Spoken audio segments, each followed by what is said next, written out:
lupa untuk like dan subscribe dan share sebanyak-banyaknya. Hai Terima kasih. guys, Assalamualaikum warahmatullahi wabarakatuh. Kembali lagi sama aku Rizka Putranika, mahasiswi hukum Universitas Trunojoyo Madura.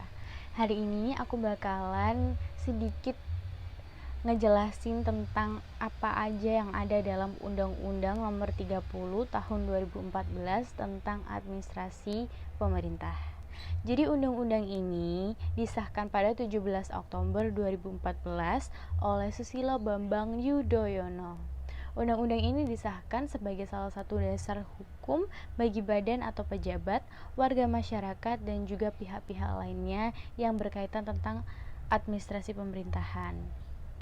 Dan undang-undang ini diharapkan bisa meningkatkan kualitas penyelenggaraan pemerintahan.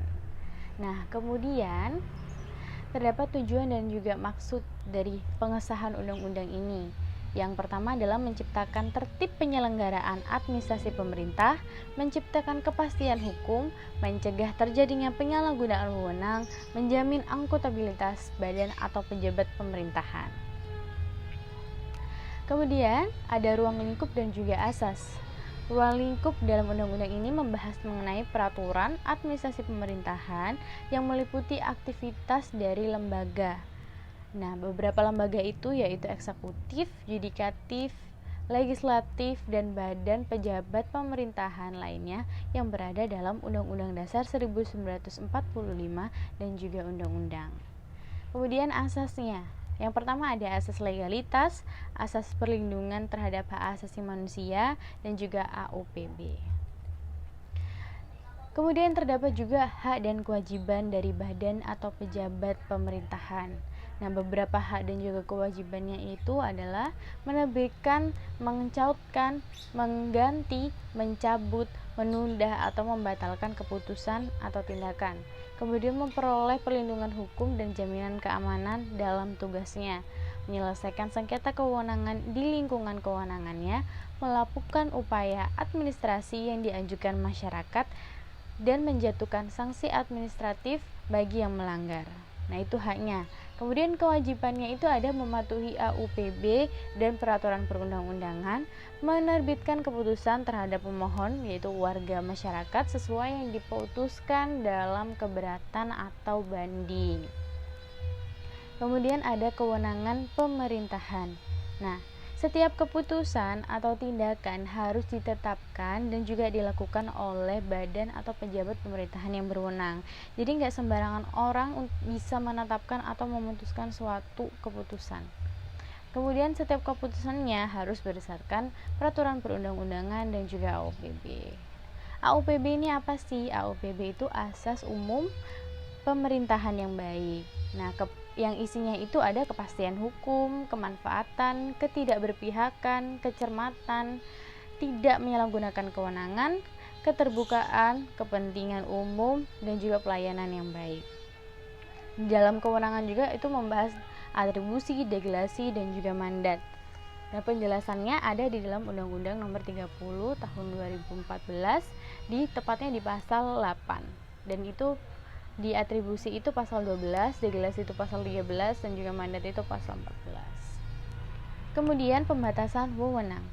Kewenangan itu pasti bakalan dibatasi untuk mencegah terjadinya keserakahan dalam kekuasaan. Jadi batasi. Dan pembatasan yang ada dalam Undang-Undang Nomor 30 Tahun 2014 ini ada masa atau tenggang waktu wewenangnya. Kemudian wilayah atau daerah berlakunya wewenang, dan juga cangkupan bidang atau materi dari wewenang itu sendiri.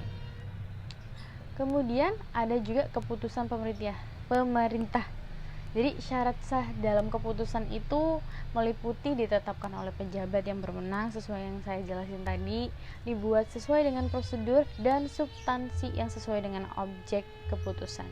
Jadi sahnya keputusan itu berdasarkan syarat yang sudah aku sebutin tadi. Nah, keputusan itu memiliki daya mengikat sejak diumumkan atau diterimanya keputusan itu dari dalam pihak yang membuat keputusan. Kemudian keputusan diumumkan melalui media cetak, media elektronik, dan juga media lainnya yang mulai berlaku paling lama 10 hari kerja terhitung sejak ditetapkan. Jadi sebuah keputusan itu harus diumumkan dari berbagai media. Nah, salah satunya ada media cetak, media elektronik, dan juga media lainnya. Yang terakhir ada upaya administratif. Upaya administratif ini adalah upaya dari warga masyarakat yang dirugikan terhadap keputusan atau tindakan yang dapat mengajukan upaya administratif kepada pejabat pemerintahan atau atasan pejabat yang menetapkan atau melakukan keputusan atau tindakan yang dirasa merugikan masyarakat. Nah, upayanya itu ada dua, yaitu upaya keberatan dan juga banding. Jadi masyarakat itu bisa mengajukan upaya terhadap keputusan yang merugikan mereka dengan mengajukan keberatan atau banding. Nah, upaya administratif sebagaimana yang dimaksud pada ayat 2 di atas itu tidak menunda pelaksanaan keputusan. Jadi upaya banding itu tidak menunda pelaksanaan keputusan. Jadi keputusan itu tetap bisa berjalan kecuali ditentukan dalam undang-undang atau menimbulkan kerugian yang besar. Jadi jika merugikan kerugian yang besar itu, maka keputusan itu harus dihentikan atau dicabut. Jadi begitu. Nah, itu aja dari beberapa banyak yang dibahas dalam Undang-Undang Nomor 30 Tahun 2014.